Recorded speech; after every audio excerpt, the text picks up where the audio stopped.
don't want to tell the daddy's fault. This is Valerie McDaniel. Police just entered her apartment in the middle of the night as her young daughter sleeps peacefully in her bedroom. What's going on? He needs to talk to you. Police tell Valerie and her new boyfriend Leon that Valerie's ex-husband was found murdered in his car with a shotgun wound to his head. Might have been a robbery gone wrong. Are you okay, baby? At first glance, Leon appears supportive of his new girlfriend, comforting her as she hears about the tragic news. Holy you're right, sweetie. Okay. Oh my God. I lost my father when I was young. This thing I've ever heard now. But what Valerie doesn't know is her boyfriend hides a disturbing secret. Just 2 hours earlier, Leon received horrifying pictures of his ex-girlfriend on his phone. Pictures of his ex-girlfriend, tied to a chair, crying. Leon thinks the police don't know anything, but the truth is, the cops are one step ahead of him and have been plotting the perfect trap. See if anybody knows anything. Only Maybe a bookers. No, we've been here all night. Right now we're going to reach your rights. Me? Yeah, we like the main side. It's early 2017. Valerie McDaniel lives in a 2-bedroom condo in River Oaks, an exclusive neighborhood often called the Beverly Hills of Houston, Texas. From her balcony, she enjoys sweeping views of the city, a luxury afforded to her by her successful veterinary practice. She just poured her heart and soul into veterinary medicine. Just a really giving, caring individual. I looked up to her as a mentor and an inspiration. I would hope to be like her someday. Although Valerie has a thriving career, her love life tells a different story. She recently went through a divorce after discovering her ex-husband was having an affair. Valerie now shares custody of their 6-year-old daughter. She was just unhappy. There was a void that wasn't being filled. As a single mom, she'd spent years focused on her daughter, her career, and simply keeping everything together. Then, she meets someone, Dr. Leon Jacob. Leon came from a world of privilege. His childhood was one of luxury, elite private schools, ski trips in the winter, and summers by the water in Maine. After college, Leon pursued medicine, attending medical school in the Caribbean. I'm a very driven, type A, alpha personality male, but I have a heart of gold. She was very much in love with him. She said it multiple times. I'm completely in love with him. For Valerie, this relationship feels like a second chance at love, a fresh start. The pair seem perfect for each other, having both recently ended relationships. Valerie with her ex-husband, Mac, and Leon with his ex-girlfriend, Meghan. Leon showers his new partner with love and attention, and Valerie soon falls for him. The couple wastes no time moving in together. Everything seems to be going well until, on March 10th, 2017, at 2:47 a.m., things take a dramatic turn. Police arrive at their apartment and their seemingly perfect world begins unraveling. Sergeant cleared you for you. What's going on? Police deliver devastating news. Valerie's ex-husband has been found dead. Might have been a robbery gone wrong. Just trying to see if anybody knows anything. Maybe a bookers. Okay, baby? We've been here all night. When questioned, Leon claims to know nothing about the situation. He appears shocked and saddened by the news, but his reaction is entirely fake. Leon isn't telling the truth. He knows something the cops don't. In this moment, Leon is actually fixated on someone he can't let go of, someone he wants out of the picture, someone who he believes will soon be declared missing by her friends and family, his ex-girlfriend, Meghan Verikas. But before we continue the story, we want to thank Aura for sponsoring this video. Unseen's mission is to bring the most powerful retelling of survival to light, and thanks to companies like Aura, we can keep bringing you more of these stories. If you've ever Googled your own name, you've probably found your phone number, address, and socials in less than a minute. Anybody could get their hands on that. Usually to protect yourself from this kind of intrusion, you'd need to scour the internet and fight back on your own for hours. But that's why we're excited to tell you about today's video sponsor, Aura, the all-in-one identity protection service. It takes care of all the steps needed to stay safe on the internet. Aura helps you remove your personal information from data brokers and people search sites that can sell your info to identity thieves, scammers, and more. It also offers identity theft protection, where Aura will monitor your personal data, including your social security number, across billions of data points like the dark web and public court records to alert you about potential identity theft. They also offer a VPN which protects your internet connection with military-grade encryption and over 100 virtual locations, a password manager, an antivirus, and 24/7 US-based support. All of this in one app at an affordable price. Don't leave yourself or your family vulnerable to data breaches and brokers. Go to aura.com/unseen to try 2 weeks for free. That will be enough time for Aura to find out if any of your personal data is exposed. Thanks again to Aura for sponsoring this video. And now, back to the case of Meghan. Before Valerie ever met Leon, 1,000 miles away in Pittsburgh, Pennsylvania, Meghan Verikas was living a normal life and had no idea she would soon cross paths with Leon, turning her whole world upside down. Before Leon walks into her life, Meghan thrives in her role as the assistant general manager of a bustling hotel in downtown Pittsburgh. She's intelligent, hardworking, and grounded, a woman building a solid career with passion while maintaining strong ties to her community. She's a very likable person. She's someone that you'd want to be friends with. Meghan effortlessly draws people in. Her close-knit family, who lives nearby in Pittsburgh, is a central part of her life. They share an unbreakable bond built on love, trust, and unwavering support. However, one day, a new guest makes an appearance and introduces himself as Leon Jacob. Leon is a transplant surgeon at the University of Pittsburgh Medical Center and is a long-term guest at the hotel where Meghan works. He has an air of confidence about him, charming, direct, and self-assured. When he approaches Meghan, his smile is disarming, and the conversation is magnetic. Meghan can't help but feel drawn to him. After a few minutes of talking, Leon asks her out. On their first date, Leon is unlike anyone she's ever met. He gives her his full attention, showering her with compliments and treating her with care and kindness. To Meghan, it feels like she's met someone truly extraordinary. He was so focused on me anytime we went out. He definitely went out of his way to do things that were extravagant. A lot of times men don't put that much detail into things, and he did. After spending months getting to know each other, Meghan and Leon's connection grows stronger. Their relationship blossoms into something Meghan has never experienced before, comfortable, exciting, and full of promise. Together, they enjoy their lives in Pittsburgh, excited about what the future might bring. But then, one day, Leon shares some unexpected news. He's been offered an incredible opportunity in his home state of Texas. Leon said that he almost had a guaranteed job in Houston at Methodist Hospital, and he really wanted me to go to Houston with him. It was exciting.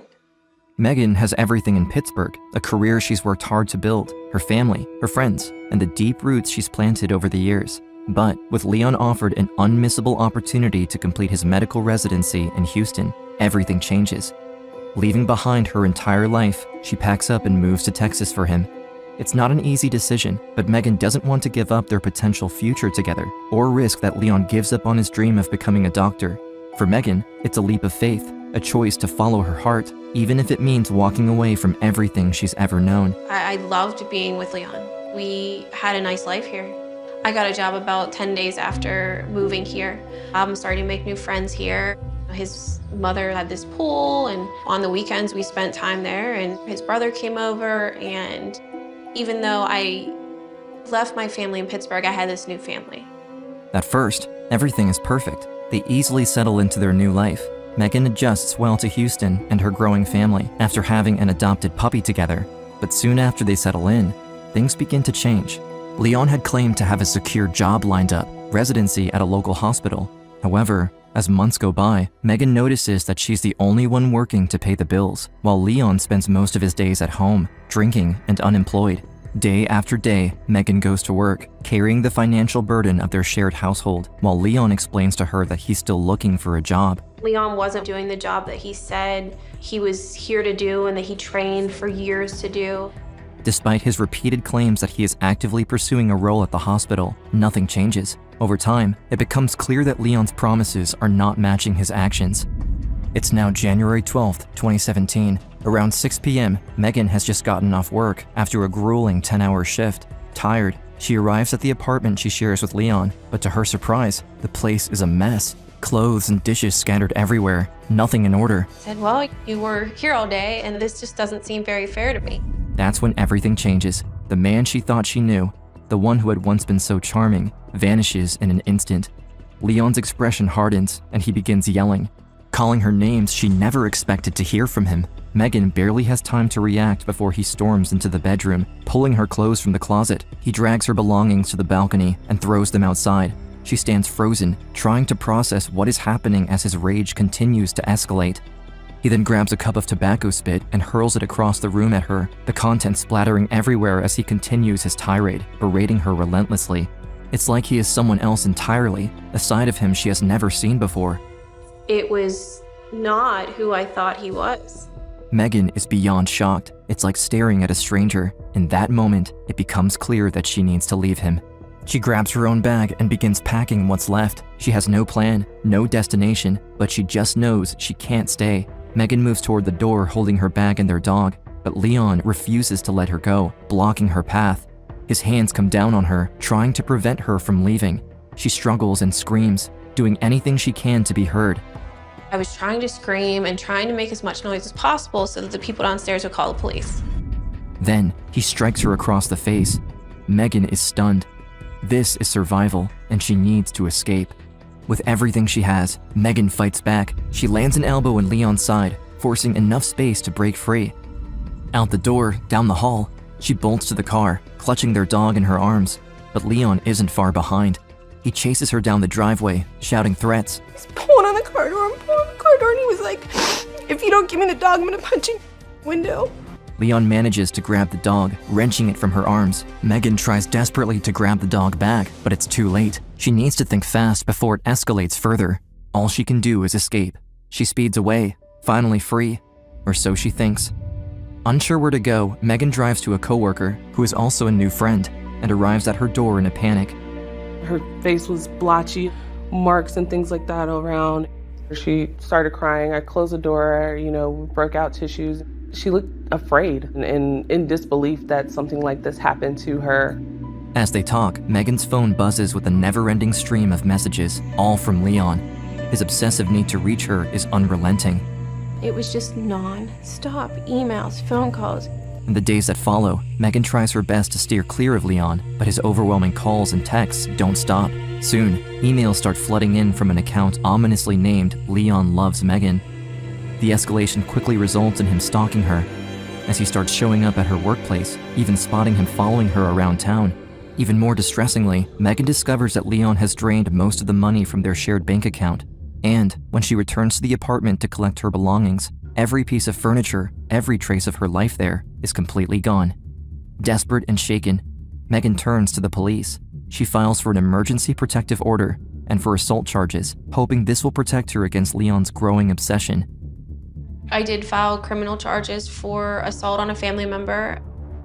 I did provide the police with photos I'd taken. I thought I saved myself from the situation by contacting the police, but it didn't stop him. I think the longer that things went on, the more frantic and the scarier he got. Meghan had every right to be scared for her life. I felt like I couldn't get away from Leon, and stop wasn't something that he could comprehend.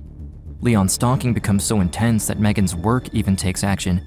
The hotel officially bans Leon from the property, but this doesn't stop him, as he even attempts to hide in the bushes outside her office. We walk outside and see him standing there behind a bush like you're invisible. I just remember the first words coming out of my mouth were, "Do you know we can see you?" Meghan's coworker even calls the police to try and get him arrested. The person is stalking my boss.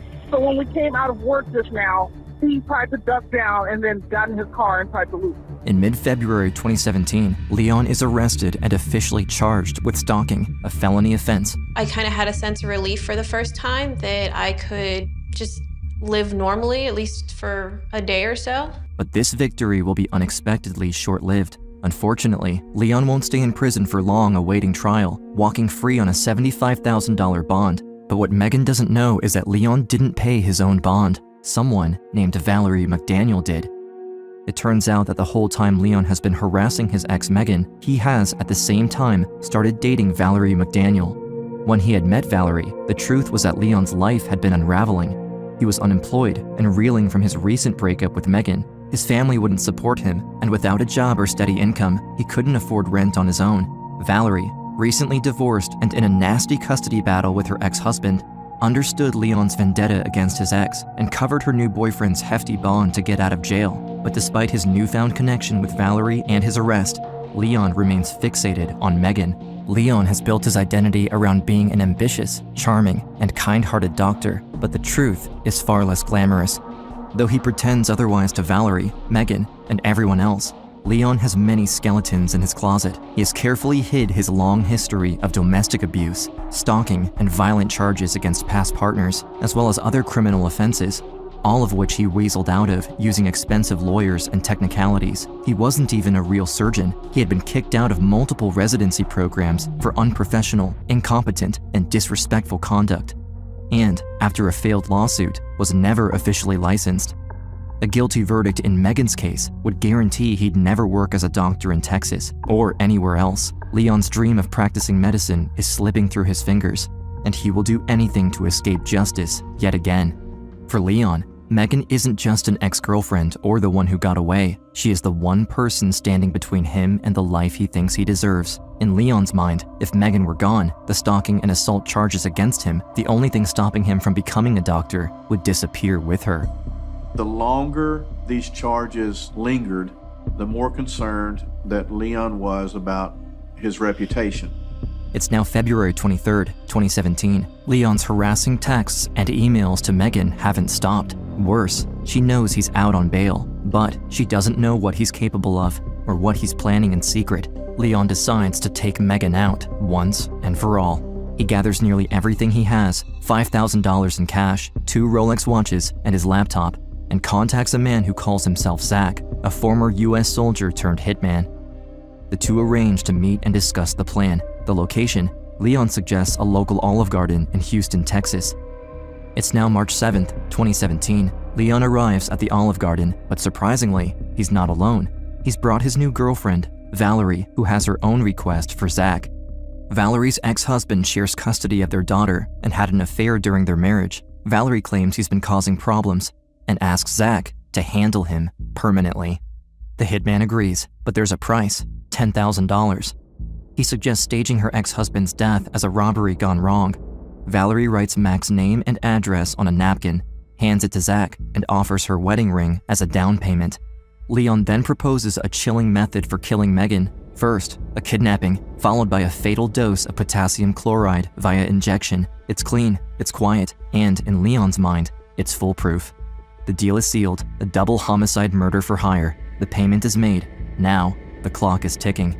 The hitman begins watching Meghan's every move, waiting for the right moment to execute Leon's twisted plan. Though Meghan knows Leon is a threat, she has no idea just how far he's willing to go or how close the danger truly is.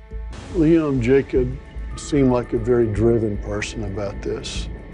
And when a person's very driven and they've got a goal in mind and they won't stop till they reach it, it makes them extremely dangerous.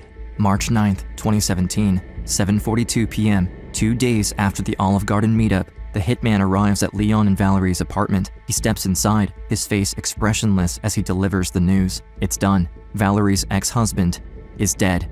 As proof, the hitman provides photographs of the scene, grainy, yet clear enough to confirm the grim reality.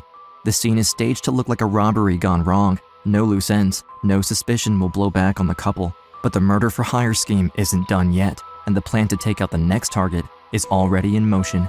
Less than 3 hours later, at 10:30 p.m., in an abandoned warehouse outside of Houston, Meghan sits on a chair with duct tape wrapped tightly around her mouth and feet.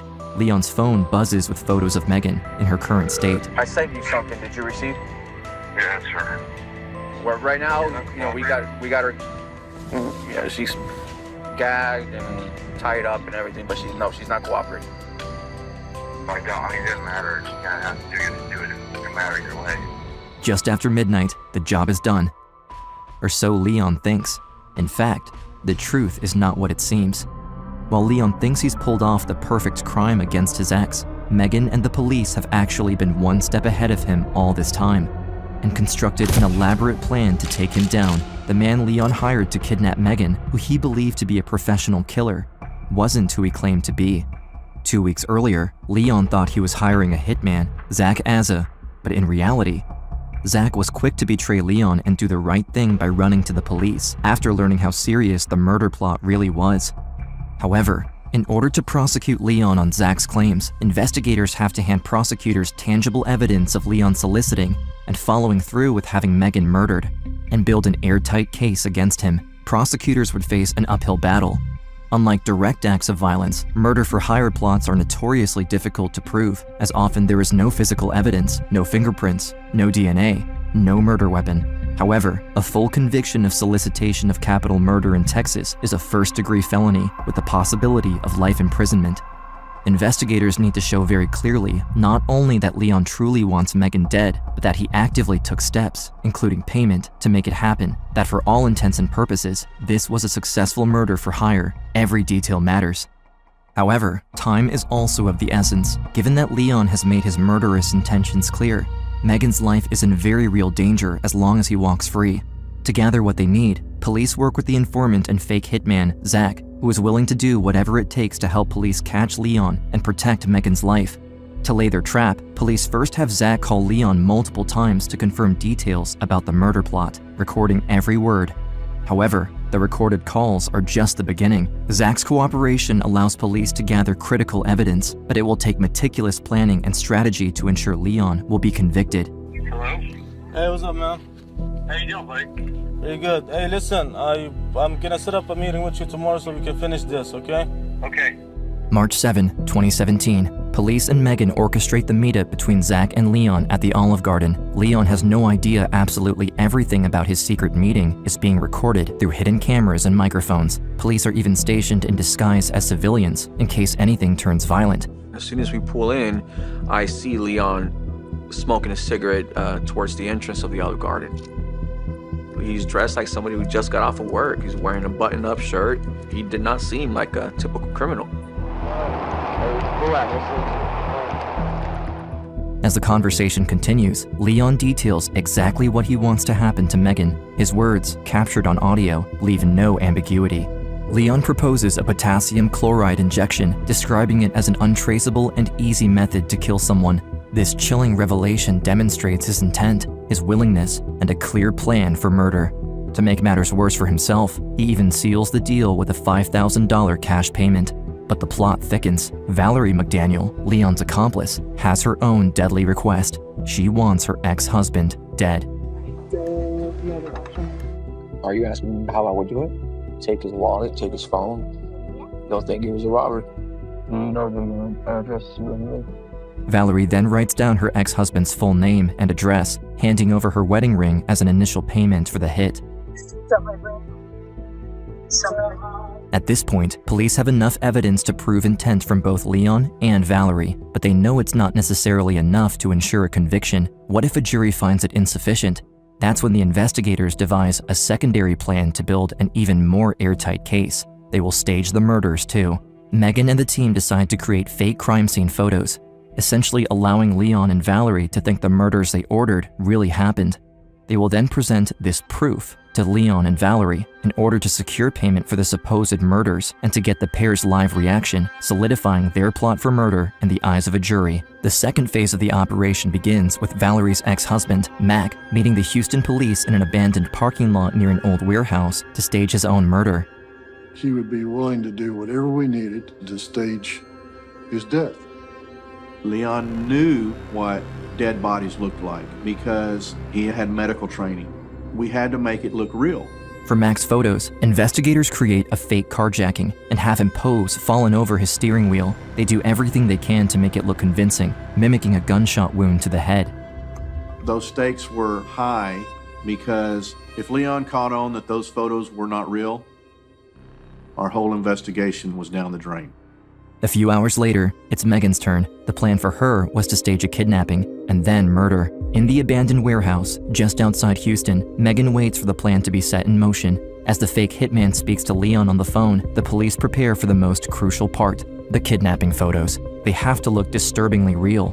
If Leon suspects for even a second that the scene is staged, the entire operation and the case they have worked tirelessly to build will crumble.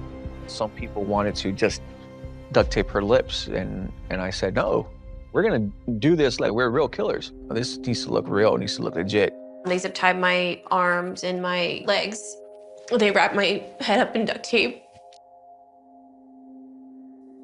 And at that point, I was just, it was awful. And I really thought, like, what if this really happened? What if I was really in this warehouse like this? Tears were flowing, and she just broke down. You could see the emotional toll that it was taking. The undercover officer, posing as the hitman, sends the photos to Leon. The images are designed to prove that Meghan has been abducted, leaving Leon with one final opportunity to call off the hit and spare her life.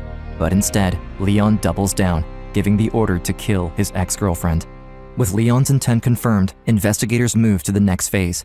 They need to deliver the news of Meghan's death and collect the payment in person. This step is critical, not only to secure additional evidence through audio and video recordings, but also to build a case that leaves no room for doubt. Their goal is to ensure Leon will face the maximum sentence and that Meghan will never have to look over her shoulder ever again. Hello? Leon, we need to meet in person. Not on the phone, yeah. You know, I worry about the being in person stuff because I worry about that I'm being set up here too. Okay, well, you need to understand, from my side, I'm worrying about being f***ed over the phone. That's how people get caught, on the phone. The undercover agent and Leon agreed to meet at Valerie and Leon's condo. However, the condo poses significant risks. If I needed to be rescued or if something went wrong, it would take some time for my extraction team to reach me.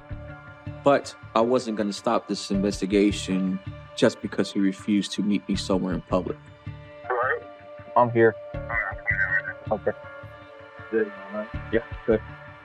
From there, we go up the 7 floors and we get to the condo. Bye, sweetie. Valerie emerges from the back bedroom and she greets me. Good to see you. We'll just put the cell phones down and talk outside. The undercover officer, Leon, and Valerie move to the balcony. The three stand facing each other as the officer pulls out the photographs. Carefully, Leon examines the staged photos, his expression unreadable. And he studies it for a second or two. And then all of a sudden, he gets spooked. He immediately grabs my chest. It took me by surprise that I felt my safety was on the line. The danger was very real. If Leon figured out that I was a police officer, he could have attempted to push me off the balcony. You mind showing me? No, no problem. So I turn it around on him and I say, "Are you wearing a wire?" And he stands up, lifts up his shirt to show me he's not wearing a wire. So at this point during the meeting, I'm kind of running on adrenaline. And then he proceeds to give me $1,800 in cash. It's okay if I count it. 10, 1, 2, 3. This is the final piece of the puzzle. It showed he committed the overt act of paying me to commit a murder. 6, 7, 8. At this stage of the investigation, the police believe they have almost everything they need to prosecute Valerie and Leon. Still, there is one final step to ensure their case is airtight. Officers plan to visit Valerie and Leon's apartment and deliver a death notification. The entire interaction will be recorded on body cam footage, capturing their reactions. These raw, unguarded moments will serve as crucial evidence for the jury to charge Valerie and Leon with solicitation of capital murder. What's going on? He needs to talk to you. I'm afraid we have some bad news. Her ex-husband's been right now we're going to read you your rights. It's both of you being arrested. The solicitation capital murder. Why? First person murder. You have it up from the inside. When officers arrive at Valerie's apartment, her ex-husband is also there, waiting outside. He has come to take custody of their young daughter. As Valerie stands in handcuffs, her ex carries their still sleeping daughter out of the apartment, right past her mother, who is now being escorted to jail. Valerie looked broken at that exact moment. She hired a hitman to kill her ex-husband because she wanted full custody of her daughter. And at the end, her ex-husband got their daughter anyway.